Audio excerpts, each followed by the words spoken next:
नमस्कार, मैं रचना शर्मा चढ़ती कला टाइम टीवी देख रहे सभी दर्शकों का स्वागत करती हूं। आप देख रहे हैं दी टॉप न्यूज।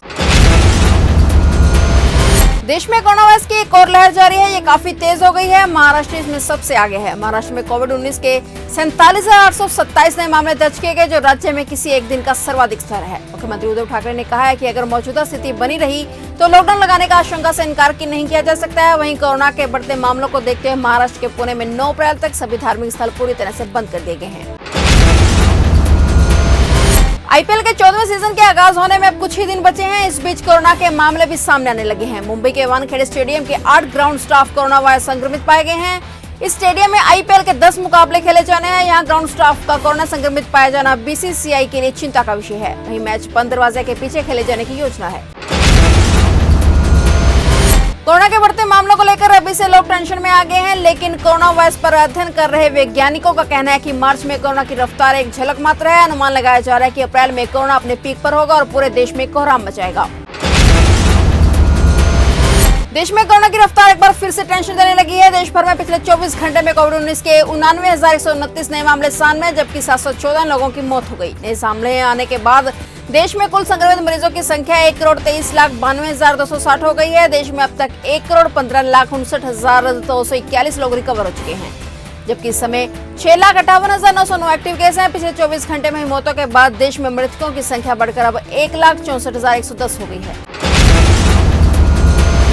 दिल्ली की अलग-अलग सीमाओं पर बैठे किसानों का आंदोलन पिछले 4 महीने के अधिक समय से जारी है। किसान कृषि कानून को रद्द करवाने की मांग पर अब भी डटे हुए हैं। इस बीच टिकरी बॉर्डर पर अब प्रदर्शनकारी किसानों की गिनती बढ़ने लगी है। इस बीच बीकेयू अध्यक्ष बलवीर सिंह राजेवाल ने टिकरी बॉर्डर पर पहुंचकर किसानों का समर्थन किया। साथ ही उन्होंने पंजाब और हरियाणा के किसानों को बधाई देते हुए कहा कि उन्होंने पूरे देश में भाजपा नेताओं को जाने से रोक दिया है, जिस पर राजेवाल ने उनका धन्यवाद किया।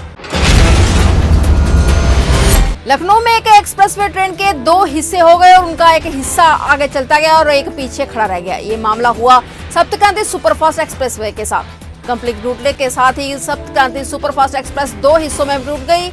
इसके साथ आधी ट्रेन तकरीबन 1 किलोमीटर तक आगे निकल गई। घटना की जानकारी होने पर रेलवे कंट्रोल रूम में सूचना दी गई, तब जाकर ट्रेन को जोड़ा जा सका। हालांकि ड्राइवर की सूझबूझ से कोई भी बड़ा हादसा होने से टल गया। शिवसेना नेता रविंद्र वायकर ने भाजपा नेता किरीट सोमैया के खिलाफ बॉम्बे हाईकोर्ट में मानहानि का केस दायर किया है। रविंद्र वायकर ने उनके साथ उनकी पत्नी ने भी मानहानि का केस दाखिल किया है। रविंद्र वायकर और उनकी पत्नी मनीषा ने याचिका में कहा है कि किरीट सोमैया ने उनके ऊपर जो आरोप लगाए थे उससे उनकी छवि को नुकसान पहुंचा है, इसलिए उन्होंने सोमैया से 110 करोड़ रुपए हर्जाने के तौर पर मांगे हैं। गृह मंत्री अमित शाह तमिलनाडु में रोड शो कर रहे हैं। यहाँ 6 अप्रैल को विधानसभा चुनाव के लिए राज्य की सभी सीटों पर मतदान होने हैं। चेन्नई में आज अमित शाह का रोड शो हुआ है। इनके साथ खुशबू सुंदर मौजूद रही। बता दें कि यहाँ बीजेपी का वोट शेयर कम है और डीएमके और एआईएडीएमके का वोट शेयर ज्यादा है। जयललिता और करुणानिधि की मौत के बाद बीजेपी तमिलनाडु में अपनी राजनीतिक जमीन तलाश रही है।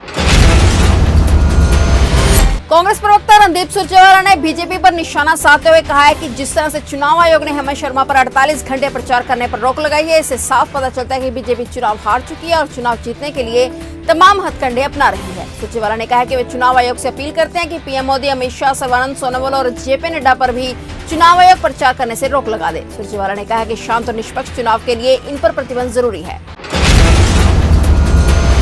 त्रिस्तरीय पंचायत चुनाव का आगाज हो चुका है। प्रत्याशी वोट लेने के लिए लोक लुभावने वादे करते नहीं थक रहे हैं, लेकिन रामपुर के एक गांव के लोग इस बार मतदान नहीं करेंगे। गांव वालों ने मतदान के बहिष्कार का ऐलान कर दिया है, क्योंकि इस गांव में 375 वोट होने के बावजूद कोई पोलिंग बूथ नहीं है और निकटतम पोलिंग बूथ गांव से करीब 7 किलोमीटर की दूरी पर है, जहां पर बुजुर्गों और महिलाओं का पहुंचना मुश्किल है।